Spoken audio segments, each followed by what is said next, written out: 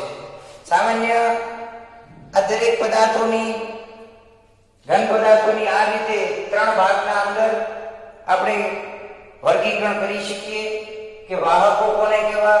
વિદ્યુત વાહકો, વિદ્યુત અવાહકો, વિદ્યુત અર્ધવાહકો.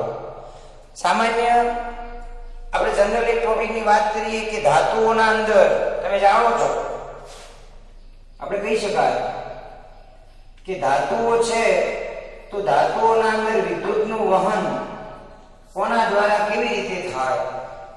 તો સરળતા ખાતે આપણે સમજવાનું છે, આપણે દરેકે યાદ રાખવાનું છે કે ધાતુઓના અંદર વિદ્યુતનું વહન એ ઇલેક્ટ્રોન દ્વારા અથવા જે આયનો છે એ આયનોની જે મૂવમેન્ટ થાય, આયનોનું જે હલનચલન એક જગ્યાએથી બીજી જગ્યાએ જાય છે, તો આ બંને ઉપર આધારિત હોય છે. કાં તો ઇલેક્ટ્રોન દ્વારા અથવા આયનોના હિલચાલ દ્વારા આપણે એના મારફતે એમ કહેવાય કે ધાતુઓના અંદર વિદ્યુતનું વહન થાય છે.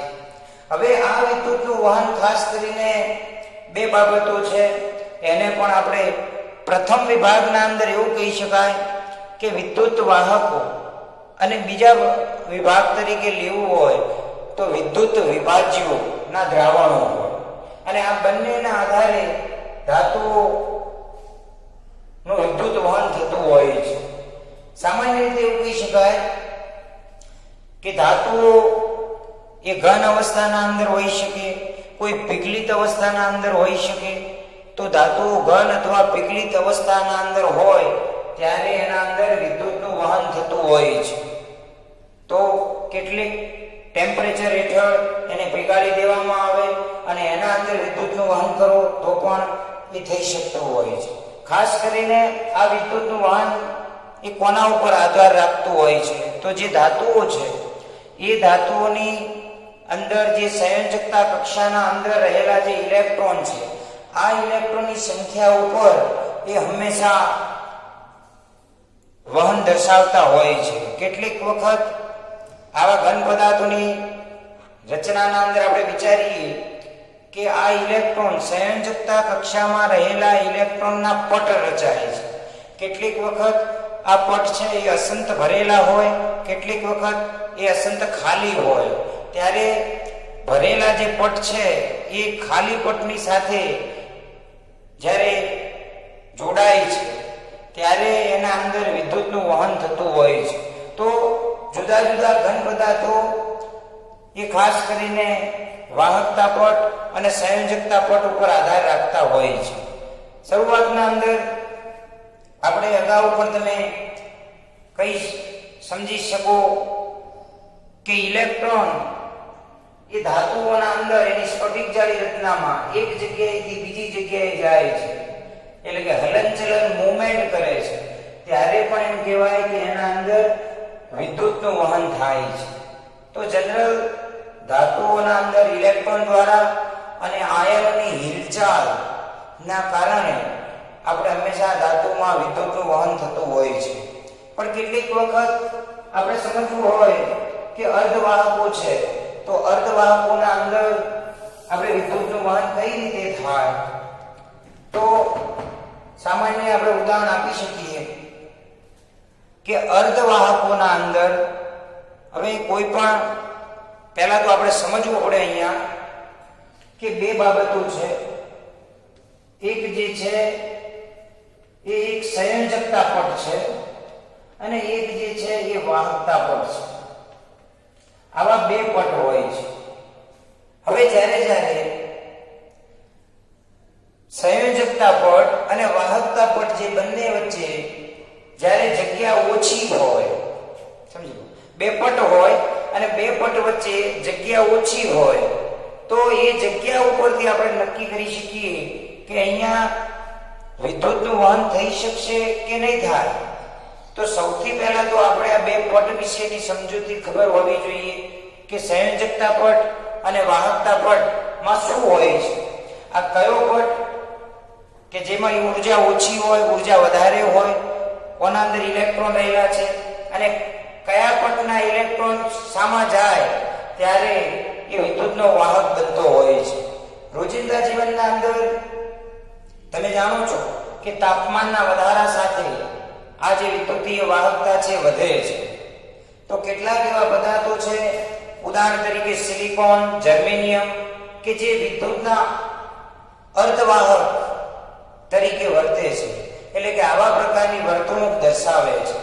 આ બંને પટના અંદર કહેવાનું વાત કે બે પટની આકૃતિ પરથી આપણે સમજી શકીએ કે ભરાયેલો પટ કયો અને ખાલી પટ કયો છે. તો સમજવાનું એ છે આના અંદર, અહીંયા જુઓ કે સૌપ્રથમ સમજવા માટેની વાત છે કે જ્યારે આ રીતે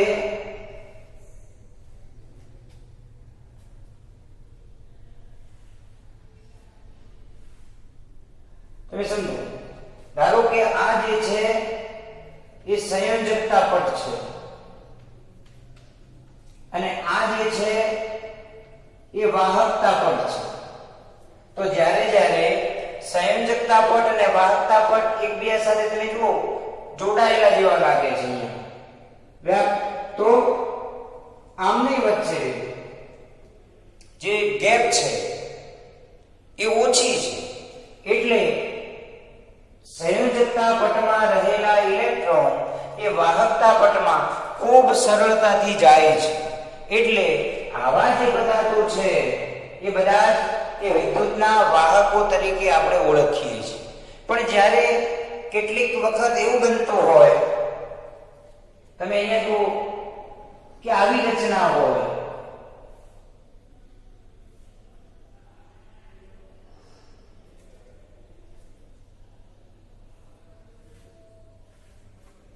ચલો આ રીતે છે, તમે સમજો. તો આ સંયોજકતા પટ છે, આ વાહકતા પટ છે. તો સંયોજકતા પટમાં રહેલા ઇલેક્ટ્રોન વાહકતા પટમાં ખૂબ સરળતાથી જઈ શકતા નથી. પણ કેવા? તો કે કેટલાક ઇલેક્ટ્રોન એ વાહકતા પટમાં જાય છે, ત્યારે એવું કહી શકાય કે આ પદાર્થ જે છે એ અર્ધવાહક તરીકે વર્તે છે.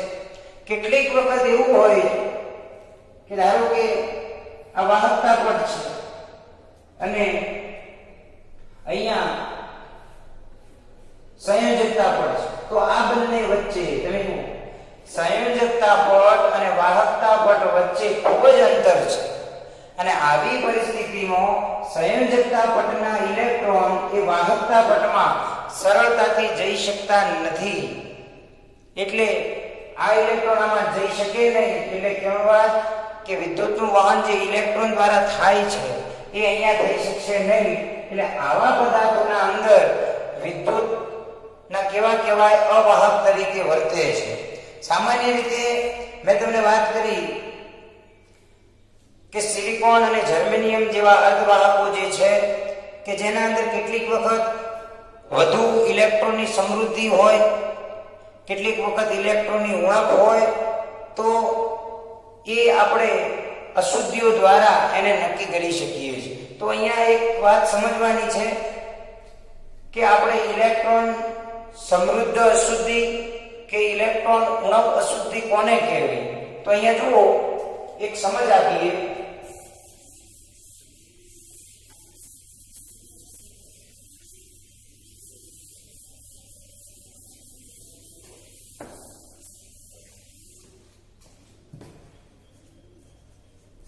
સૌથી પહેલા આપણે એક વાત કરીએ કે ઇલેક્ટ્રોન સમૃદ્ધ અશુદ્ધિ. ઇલેક્ટ્રોન સમૃદ્ધ અશુદ્ધિ કોને કહેવી?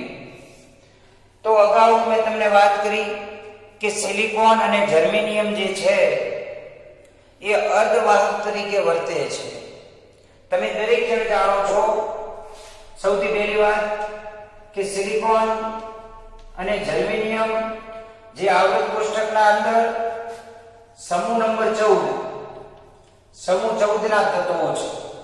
તમે જ્યારે સિલિકોન અને જર્મેનિયમની ઇલેક્ટ્રોન રચના લખો ત્યારે તમે સમજી શકો કે આની સંયોજકતા કક્ષામાં તમે જાણો છો કે 4 ઇલેક્ટ્રોન છે, એટલે એની સંયોજકતા 4 છે. હવે જ્યારે તમારે સમજવાનું છે કે દરેક સ્ફટિકના અંદર આ 4 ઇલેક્ટ્રોન જે છે એ એને બીજા કોઈ પાડોશી ના ઇલેક્ટ્રોન સાથે ભાગીદારી કરી અને સહસંયોજક બંધ બનાવતા હોય છે. હવે તમે સમજો કે હવે ધારો કે આપણે અહીંયા સમૂહ નંબર 15 તમે જાણો છો જેમાં નાઇટ્રોજન, ફોસ્ફરસ, આર્સેનિક, એન્ટીમની બધા છે. એમાંથી આપણે એવું કે સમૂહ 15 ના ફોસ્ફરસ કે આર્સેનિક જેવા તત્વો કે જે તમે સમજી શકશો કે એની સંયોજકતા કક્ષામાં કેટલા તો કે 5 ઇલેક્ટ્રોન છે. તમે ફોસ્ફરસની ઇલેક્ટ્રોન ના લખો અને એની સંયોજકતા કક્ષામાં જોશો તો કેટલા 5 ઇલેક્ટ્રોન છે. હવે આપણે એવું કહેવા માંગીએ છીએ કે આવા સિલિકોન કે જર્મેનિયમ જે ધાતુઓ છે એને આવા સમૂહ 15 ના જે તત્વો છે આવા તત્વો વડે ફોસ્ફરસ કે આર્સેનિક વડે એને ડોપિંગ કરીએ. તમે સમજો અહીંયા તો એના વડે આપણે શું કરીએ છીએ અહીંયા ડોપિંગ એને ભેગા કરીએ છીએ. તો ડોપિંગની ક્રિયા ડોપિંગ કરવાથી શું થશે? હવે ડોપિંગ કરો જ્યારે તો આના 4 ઇલેક્ટ્રોન છે અને આમાં 5 છે. તો સિલિકોન કે જર્મેનિયમના જે સ્થાન છે એ 5 ઇલેક્ટ્રોન વડે એમની વચ્ચે બંધ બની જશે. એ સ્થાન વડે એનું જોડાણ થાય છે. પણ આમાંથી 1 ઇલેક્ટ્રોન વધે છે. હવે જ્યારે 1 ઇલેક્ટ્રોન વધે, તમે આમ તો સમજી શકો કે સિલિકોનના 4 પરમાણુઓ છે અથવા 4 ઇલેક્ટ્રોન જે બાજુના અંદર વિસ્થાનીકૃત થઈ અને એની સાથે જોડાય છે. પણ આ 1 ઇલેક્ટ્રોન જે છે કે જે 1 ઇલેક્ટ્રોન બાકી રહે છે, આવા ઇલેક્ટ્રોનને વિસ્થાનીકૃત ઇલેક્ટ્રોન કહેવામાં આવે. એ ઇલેક્ટ્રોન એ આખા જે સ્ફટિક છે એના અંદર ઘૂમતો હોય છે, મૂવમેન્ટ કરતો હોય છે અને એના કારણે શું થાય છે? એની વાહકતા વધે છે. હવે અહીંયા મહત્વની વાત એ છે કે આ વાહકતામાં એ ઇલેક્ટ્રોનના કારણે વધારો થયો, પણ ઇલેક્ટ્રોન એ કેવો છે? ઋણ વીજભારિત છે. એટલે અહીંયા ઋણભારિત ઇલેક્ટ્રોનના કારણે આ વાહકતા પેદા થઈ છે. એટલે આપણે એવું કહી શકીએ કે ઇલેક્ટ્રોન સમૃદ્ધ અશુદ્ધિ સાથે ડોપ કરેલા જે સિલિકોન છે, આ તમે સમજો કે ઇલેક્ટ્રોન અશુદ્ધિ 1 ઇલેક્ટ્રોન આમાં વધે છે તો આની સાથે આનું ડોપિંગ કર્યું છે. માટે આ જે ડોપિંગ થાય અને આ ડોપિંગના અંતે જે સ્ફટિક બને છે એ કેવો કહેવાય? તો કે N પ્રકારનો, N એટલે નેગેટિવ પ્રકારનો સ્ફટિક તરીકે આપણે લઈ શકીએ છીએ.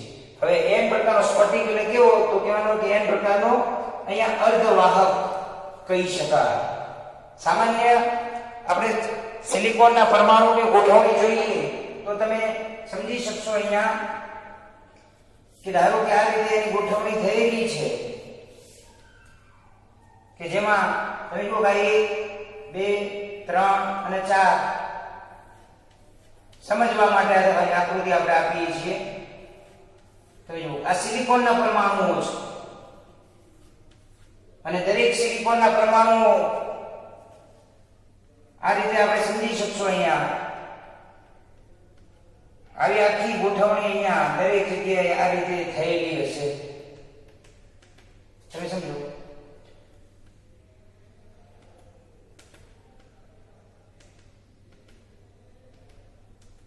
તો આ રીતે આખી ગોઠવણી થયેલી છે અને એના અંદર દરેક જગ્યાએ ઇલેક્ટ્રોન હશે અહીંયા. તો આખી સંપૂર્ણ 4 ઇલેક્ટ્રોનની ગોઠવણી થયેલી છે. હવે જ્યારે N પ્રકારનું ડોપિંગ કરીએ ત્યારે તમે સમજી શકશો કે 1 ઇલેક્ટ્રોન, ધારો કે આ બધા જ પરમાણુઓ ફોસ્ફરસના છે અને એના અંદર આર્સેનિકનો પરમાણુ ગોઠવાય. ધારો કે અહીંયા આર્સેનિકનો પરમાણુ ગોઠવવાનો, ત્યારે એના અહીંયા આર્સેનિક ગોઠવીએ ત્યારે એમાંનો ઇલેક્ટ્રોન જે છે આ ઇલેક્ટ્રોન ચલિત થશે અને આખા જે સ્ફટિકના અંદર વિસ્થાનીકૃત થઈ અને ત્યાં હલનચલન કરશે, એટલે વાહકતા એની શું થાય છે? વધે છે. તો આ ઇલેક્ટ્રોન નેગેટિવ છે, એના કારણે આને n પ્રકારના અર્ધવાહક તરીકે લઈએ છીએ. હવે તમે સમજી લો કે આ તો ઇલેક્ટ્રોન સમૃદ્ધ અશુદ્ધિ છે. આ જ રીતે ઇલેક્ટ્રોન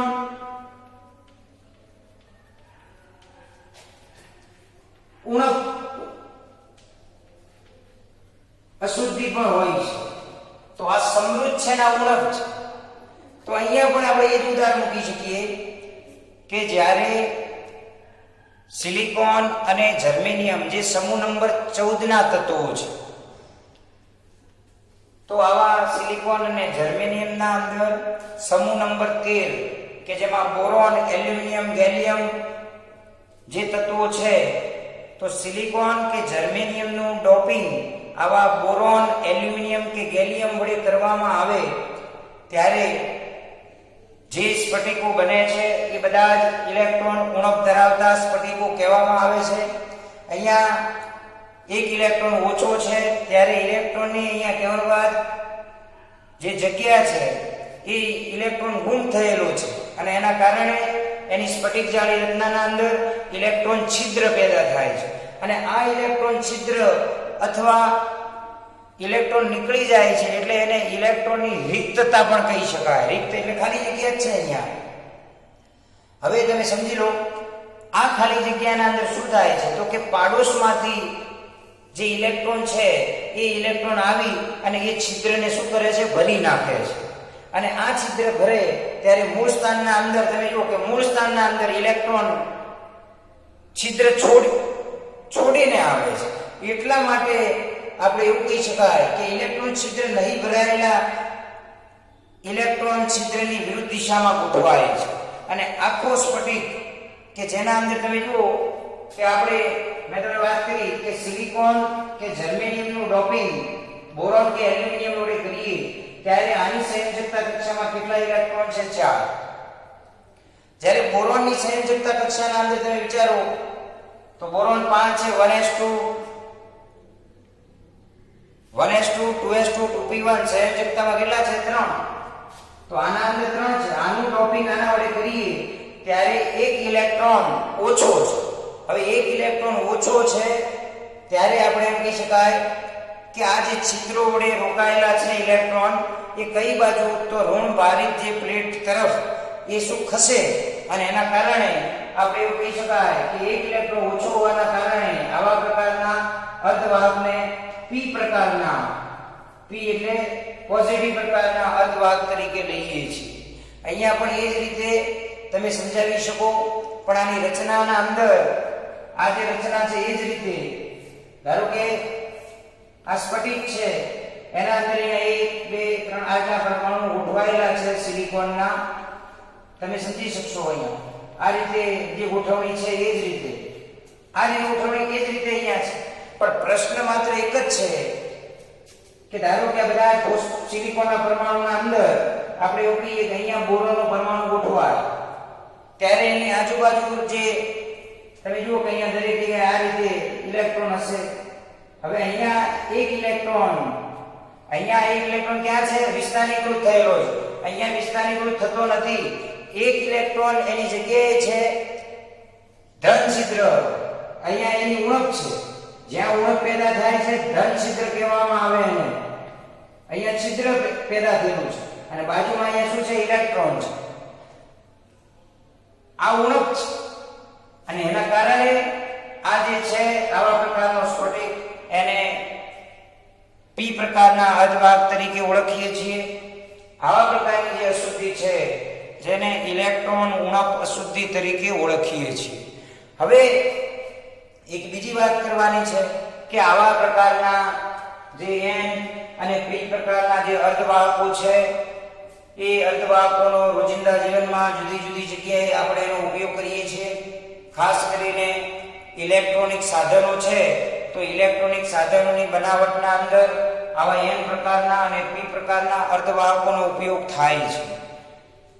આપણે સામાન્ય કેટલીક વખત તમે જાણો છો કે n પ્રકાર નેગેટિવ અને પોઝિટિવ એ બે પ્રકારના જે અર્ધવાહકો છે એમનું સંયોગીકરણ કરી અને ડાયોડ બનાવવામાં આવે અને આ ડાયોડ જે છે કે જે ખાસ કરીને કેટલીક વાર રેક્ટિફાયર કે એવા સાધનોના અંદર તમે જુઓ છો, આ ઉપરાંત દાખલા તરીકે ટ્રાન્ઝિસ્ટર છે તો એના અંદર પણ આવા ડાયોડનો ઉપયોગ કરીને બનાવવામાં આવે છે. તો ઇલેક્ટ્રોનિક સાધનોના અંદર આનો ઉપયોગ કરીએ છીએ. બીજી એક વાત એ છે જે જરૂર છે એની કે કેટલીક વખત આવા પ્રકારના જે ઘટકો બનતા હોય જેના અંદર આપણે ઉદાહરણ આપીએ તમને કે ટિટાનિયમ ઓક્સાઇડ છે, ક્રોમિયમ ડાયોક્સાઇડ છે, રેડિયમ ઓક્સાઇડ છે, તો આવા પ્રકારના ઓક્સાઇડ, આવા સંયોજનો છે, ઘન પદાર્થો છે, એ પણ વિદ્યુત વાહક તરીકે વર્તા હોય છે. આમાંથી એક બાબત છે કે દાખલા તરીકે આ છે ReO3 રેડિયમ ઓક્સાઇડ. તો રેડિયમ ઓક્સાઇડ જે છે જેની વાહકતા અને દેખાવ એ તમે જાણો છો કે કોપર ધાતુ જેવો છે. અગાઉના એક્ઝામોના અંદર આમાંથી પ્રશ્ન પૂછાયેલો છે. આ ઉપરાંત પણ તમે સમજી શકો કે ટિટેનિયમ ઓક્સાઇડ અથવા તો આપણે ઉદાહરણ આપીએ કે vanadium oxide VO, VO2, VO3, PiO3 આ બધા કે જે ધાતુઓના ઓક્સાઇડો છે અને આ ધાતુઓના ઓક્સાઇડ એ તાપમાન ઉપર આધારિત ધાત્વીય અથવા તમે જાણો કે અવાહક તરીકે વર્તી શકે છે. તો વાહક, અવાહક કે અર્ધવાહક તરીકે ક્યારે વર્તી શકીએ એ આપણે પોતાના અંદર રહેલી વાહકતાના મૂલ્ય ઉપર આધારિત છે. તો એક જનરલ ટોપિક તરીકે આપણે સમજવાનું છે કે વિદ્યુતીય ગુણધર્મોના અંદર તમે આખું ક્લાસિફિકેશન કઈ રીતે કરી શકો છો. આ ઉપરાંત આપણે બીજા ગુણધર્મની વાત કરીએ જેના અંદર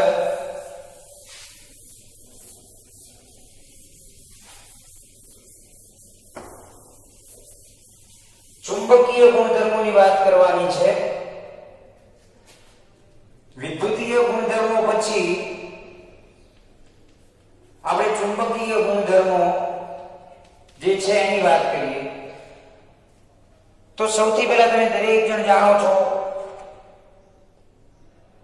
કે દરેક પદાર્થના અંદર સાથે થોડોક ચુંબકીય ગુણધર્મ હોય છે અને આ ચુંબકીય ગુણધર્મ પેદા થવાના અંદર એક પાયાના ઘટક તરીકે ઇલેક્ટ્રોન કામ કરતો હોય છે. એનું ઉદ્ભવ સ્થાન એ એનો ઇલેક્ટ્રોન છે. દરેક પરમાણુના અંદર રહેલો ઇલેક્ટ્રોન એ હંમેશા નાનામાં નાના ચુંબકત્વ તરીકે વર્તી શકે છે. હવે ચુંબકત્વ તરીકે વર્તતો હોય ત્યારે પોતાના અંદર બે પ્રકારની જે ગતિઓ છે, ઇલેક્ટ્રોનની બે પ્રકારની ગતિ છે, એના આધારે ચુંબકત્વ પેદા થતું હોય છે. અને આ બે કઈ તો એક બાબત યાદ રાખો, એક છે કક્ષકીય ગતિ છે અને બીજી જે છે એ ભ્રમણ ગતિ છે. અને આ બે ગતિના કારણે હંમેશા કોઈ પણ પદાર્થ જે છે ચુંબકીય ગુણધર્મ ધરાવતો હોય છે. સામાન્ય રીતે કક્ષકીય ગતિમાં શું હોય તો કક્ષકીય ગતિના અંદર એવું કહી શકાય કે ધારો કે કેન્દ્ર છે, કેન્દ્ર છે અને કેન્દ્રની આસપાસ કેન્દ્ર છે એની આસપાસ આ રીતે તમે જુઓ કે અહીંયા ઇલેક્ટ્રોન છે આ ભ્રમણ કરે છે. તો આવી જે ગતિ છે કક્ષકીય ગતિ છે. અને જ્યારે ભ્રમણ ગતિના અંદર આપણે એવું કહી શકાય કે પોતાની ધરીની આસપાસ, એટલે જનરલ તમે સમજી શકો કે ધરી છે આ રીતે અને ધરી ની આસપાસ આ રીતે ઇલેક્ટ્રોન ભ્રમણ કરતો હોય તો આવી જે ગતિ છે એ ભ્રમણ ગતિ કહેવાય. અહીંયા ધરીની આસપાસ, કેન્દ્રની આસપાસ અને અહીંયા પોતાની ધરી ઉપર ભ્રમણ ઇલેક્ટ્રોન કરે છે. અને આ બંનેના કારણે હંમેશા ચુંબકીય ગુણધર્મ પેદા થતો હોય છે. હવે જ્યારે જ્યારે કોઈ પણ પદાર્થ આ રીતે ચુંબકીય ગુણધર્મ ધરાવે ત્યારે એના અંદર ચુંબકીય ચાક માત્રા પેદા થાય છે. અને આ જે ચુંબકીય ચાક માત્રા છે જેને આપણે બોર મેગ્નેટોન એકમના અંદર માપીએ છીએ. અને દરેકને અંદર તમે જાણો છો કે આ બોર મેગ્નેટોનનું મૂલ્ય, ચુંબકીય ચાક માત્રાનું મૂલ્ય મળતું હોય છે. આ ચુંબકીય ચાક માત્રા ઉપરથી આપણે આખા ઘટકોને, ચુંબકીય ગુણધર્મોને 5 પ્રકારના અંદર વહેંચણી કરી શકીએ. અને આ 5 પ્રકારના અંદર તમે અહીંયા સમજવાનું છે. નંબર 1, તમે જો અહીંયા અનુચુંબકીય ગુણધર્મો અથવા અનુચુંબકીય પદાર્થો પણ લઈ શકીએ. એક બીજો પ્રકાર છે જેને આપણે અહીંયા પ્રતિચુંબકીય તરીકે પણ લઈ શકાય. એક ત્રીજો ગુણધર્મ છે જેને લો ચુંબકીય અથવા લો ચુંબકત્વ પણ કહી શકાય, ફેરોમેગ્નેટિઝમ. ચલો, ચોથો છે જેને કહેવામાં આવે છે પ્રતિ લો ચુંબકીય. અને પાંચમો જે પ્રકાર છે જેને કહેવામાં આવે છે ફેરીમેગ્નેટિઝમ અથવા ફેરીમેગ્નેટિક. તો આ 5 પ્રકારે આપણે અહીંયા સમજવાનું છે. સૌથી પહેલા શોર્ટમાં સમજી લો આપણે આને કે અનુચુંબકીય પદાર્થો કોને કહેવા. હવે જે પદાર્થો છે જેને આપણે અનુચુંબકીય પદાર્થ કહેવો છે, તો એવા પ્રકારના પદાર્થો કે જેને ચુંબકીય ક્ષેત્રના અંદર મૂકવામાં આવે ત્યારે હંમેશા નિર્બળ રીતે ચુંબકીય ક્ષેત્રના અંદર નિર્બળ આકર્ષણ ધરાવતો હોય, તો એવા બધા જ પદાર્થોને અનુચુંબકીય પદાર્થો તરીકે ઓળખવામાં આવે છે. હવે નિર્બળ આકર્ષણના કારણે શું થાય કે આવા ઘન પદાર્થોના અંદર એક અથવા એક કરતા વધારે અયુગ્મિત ઇલેક્ટ્રોન રહેલા હોય છે. અને આ અયુગ્મિત ઇલેક્ટ્રોન જે છે એના કારણે એ ચુંબકત્વ પેદા થતું હોય છે. મહત્વની બાબત એ છે કે જ્યારે આવા અનુચુંબકીય પદાર્થોના અંદર રહેલા જે ચુંબકીય ધ્રુવોની જે ગોઠવણી છે એ એક જ દિશાના અંદર હોય છે. અને એના કારણે તેઓ ચુંબકીય ક્ષેત્રની ગેરહાજરી જ્યારે હોય, કદાચ આપણે ચુંબકીય ક્ષેત્ર લઈ લઈએ ત્યારે એ ચુંબકત્વ, એ પદાર્થ છે એ ચુંબકત્વનો ગુણધર્મ દૂર થાય છે. એટલે મહત્વની બાબત એ છે કે પોતાના અંદર રહેલા ઇલેક્ટ્રોનના કારણે અનુચુંબકીય પદાર્થો બનતા હોય છે. આપણે જુદા જુદા ઉદાહરણ આપવા હોય તો તમે અહીંયા કહી શકો, ધારો કે ક્રોમિયમ +3 છે, કોપર 2+ છે, ધારો કે Fe+3 છે. આ બધા જ ઘટકો હંમેશા કેવા હોય છે? અનુચુંબકીય હોય છે, પોતાના અંદર રહેલા અયુગ્મિત ઇલેક્ટ્રોનના કારણે. હવે એ જ રીતે આપણે બીજો ટોપિકની વાત કરીએ કે પ્રતિચુંબકીય પદાર્થો કયા કહેવાય. તો જે પદાર્થો અથવા જે પ્રતિચુંબકીય પદાર્થો ને ચુંબકીય ક્ષેત્રના અંદર મૂકવામાં આવે ત્યારે એ નિર્બળ રીતે અપાકર્ષણ ધરાવતા હોય. અહીંયા સમજો, અપાકર્ષણ છે. આના અંદર નિર્બળ શું છે? આકર્ષણ છે. તો આના કરતા અલગ છે. આના અંદર નિર્બળ અપાકર્ષણ ધરાવતા હોય એવા બધા જ પદાર્થો એ પ્રતિચુંબકીય પદાર્થો તરીકે લઈ શકીએ. તમે એ ઉદાહરણ આપીએ કે સોડિયમ ક્લોરાઇડ છે, તમે સમજો, ધારો કે NaCl છે, ધારો કે H2O છે, ધારો કે 6,6H6 બેન્ઝીન છે. આ બધા જ એ પ્રતિચુંબકીય પદાર્થો છે. તે હંમેશા ચુંબકીય ક્ષેત્રની વિરુદ્ધ દિશાના અંદર એ ચુંબકીય બને છે. હવે ખાસ કરીને આના અંદર જે વિદ્યુત ચુંબકીય ધ્રુવોની ગોઠવણી ના કારણે શું થાય છે? તો પ્રતિ લો ચુંબકીય, એટલે જે ઘન પદાર્થોના અંદર રહેલા જે ઇલેક્ટ્રોન છે એ બધા જ કેવા હશે? તો કહેવાનો વાત કે યુગ્મિત ઇલેક્ટ્રોન હશે. બધા જ ઇલેક્ટ્રોન યુગ્મિત હોય એટલે પેરમાં. તમે કક્ષકના અંદર વિચારો તો આ રીતે પેરો હોય, બધું કોઈ અયુગ્મિત હોય જ નહીં. ત્યારે એવા પદાર્થો પ્રતિચુંબકીય પદાર્થો તરીકે વર્તે છે. તો અહીંયા આપણે વિચારવાનું છે કે ઇલેક્ટ્રોનનું યુગ્મન જે છે એ તેની જે ચુંબકીય ચાક માત્રા ને શું કરી દે છે? અહીંયા રદ કરે, નષ્ટ કરે છે. કેમ કે પેર છે ઇલેક્ટ્રોનની. તો આવા બધા જ પદાર્થો પ્રતિચુંબકીય તરીકે લેવાના છે. આ ઉપરાંત કેટલાક વિશિષ્ટ ગુણધર્મો જેને કહેવાય કે લો ચુંબકીય, પ્રતિલો ચુંબકીય અને ફેરીમેગ્નેટિક અથવા ફેરીમેગ્નેટિક પદાર્થો. તો આ ત્રણના અંદર ખાસ કરીને આપણે એવું કહી શકીએ કે જેમાં સૌથી પહેલા લો ચુંબકત્વ, તો એના વિશે વાત કરવી છે. તો કેટલાક પદાર્થો છે, ઉદાહરણ તરીકે આપણે આપીએ કે કોબાલ્ટ ધાતુ છે, નિકલ ધાતુ છે, ગેડોલિનિયમ ધાતુ છે, ક્રોમિયમના ડાયોક્સાઇડ છે. આવા ચુંબકીય પદાર્થો કે જે લો ચુંબકીય પદાર્થો તરીકે ઓળખાય છે.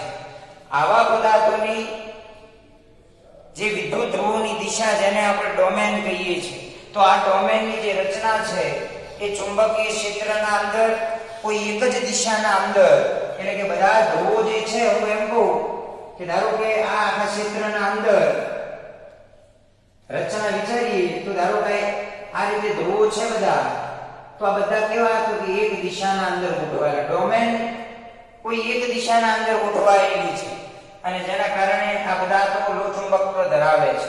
હવે જ્યારે આવા પદાર્થોને ચુંબકીય ક્ષેત્રમાંથી લઈ લેવામાં આવે, ચુંબકીય ક્ષેત્ર દૂર કરી દેવામાં આવે, તો પણ આવા જે પદાર્થો છે એ પોતાનો ચુંબકત્વનો ગુણ ગુમાવતા નથી. તો મહત્વની વાત એ છે, એટલે પોતાનો ચુંબકત્વનો ગુણધર્મ ચુંબકીય ક્ષેત્ર દૂર કરી દેવામાં આવે તો પણ પોતે પોતાના અંદરથી એને નષ્ટ કરતા નથી. અને માટે આવા જે પદાર્થો છે એ હંમેશા ચુંબકત્વની બનાવટના અંદર વપરાય છે. તો શોર્ટના અંદર આપણે આ બાબતને યાદ રાખવાની છે. હવે આપણે બીજી વાત કરીએ કે પ્રતિલો ચુંબકીય એન્ટી ફેરોમેગ્નેટિઝમની વાત કરીએ તો એક ઉદાહરણ છે. ધારો કે MnO મેંગેનીઝ ઓક્સાઇડ છે. તો આ મેંગેનીઝ ઓક્સાઇડ કે જે પ્રતિલો ચુંબકત્વ દર્શાવે છે. હવે આના અંદર ડોમેનની જે રચનાઓ છે એ લો ચુંબકીય પદાર્થો જેવી જ હોય, પણ ડોમેન એ કેવી રીતના ગોઠવાય? તો એકબીજા કરતા વિરુદ્ધ ગોઠવાય છે. એટલે તમે જુઓ અહીંયા કે આ રચના પ્રમાણે વાત કરીએ કે ડોમેનની જે રચના થાય છે આ રીતે થાય છે કે વિદ્યુતીય ચુંબકીય જે ધ્રુવો છે અપ, તો એક ડાઉન છે. આ રીતે ઉપર નીચે, તો એનો અભિવિન્યાસ જે છે આ રીતે ગોઠવાય છે. ત્યારે આપણે આવા પદાર્થોની ગોઠવણી હેઠળ આને પ્રતિલો ચુંબકીય પદાર્થો તરીકે ઓળખીએ છીએ. અને તમે જુઓ કે એક અપ ડાઉનના કારણે એક બીજા કરતા ડોમેનની રચનામાં ગોઠવાયેલા વિદ્યુત ધ્રુવો એકબીજાની વિરુદ્ધ છે. એટલે ચુંબકીય જે ચાક માત્રા છે અહીંયા એ શું થઈ જશે? નષ્ટ થઈ જાય છે. અને છેલ્લે ફેરીમેગ્નેટિક પદાર્થોની વાત કરીએ. હવે ફેરીમેગ્નેટિક પદાર્થોના અંદર મહત્વની બાબત એ છે કે જ્યારે પદાર્થની રચનાના અંદર આપણે એવું કહીએ કે અસમાન સંખ્યાના અંદર ડોમેનની ચુંબકીય ચાક માત્રા જ્યારે ગોઠવાય ત્યારે એ કેવી હોય?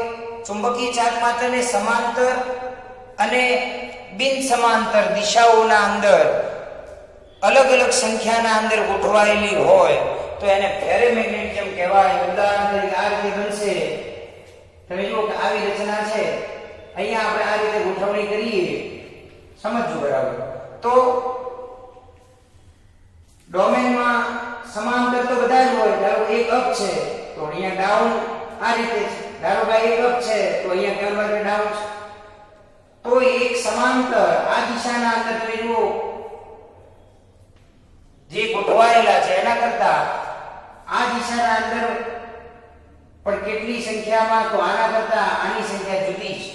એટલે આ રીતે જ્યારે અભિવ્યક્તિ હોય ત્યારે એને આવા પ્રકારના પદાર્થોને ફેરીમેગ્નેટિક પદાર્થો તરીકે ઓળખીએ છીએ. રોજિંદા જીવનના અંદર તમે જાણો છો કે મેગ્નેટાઇટ છે, ફેરાઇટ છે, આવા પદાર્થો એ ફેરીમેગ્નેટિક પદાર્થો તરીકે ઓળખવામાં આવે છે. તો આ રીતે આપણે દરેકે એક થિયરિકલ ટોપિકમાં કે ઘન પદાર્થો જે છે એ વિદ્યુતીય ગુણધર્મો અને ચુંબકીય ગુણધર્મો આવા બે પ્રકારના ગુણધર્મો ધરાવે છે. અને આ ગુણધર્મો ના અંદર કોને કયા પ્રકારના ગુણધર્મો કેવા એ વિશેની આપણે આ સમજ પ્રાપ્ત કરવાની છે. આના અંદરથી ઘણી વખત ઘણા બધા એમસીક્યુ પૂછાય છે, તો આપણે આને પણ તૈયાર કરવાનું છે. દરેકનું ઉદાહરણ પણ યાદ રાખવાનું, ગમે તે પૂછી શકાય. તો દરેક વિદ્યાર્થી મિત્રો આ આપણો થિયરિકલ ટોપિક અહીંયા ઘન પદાર્થોમાં પૂર્ણ કરી અને આ તૈયાર કરવાનું છે. Thank you very much.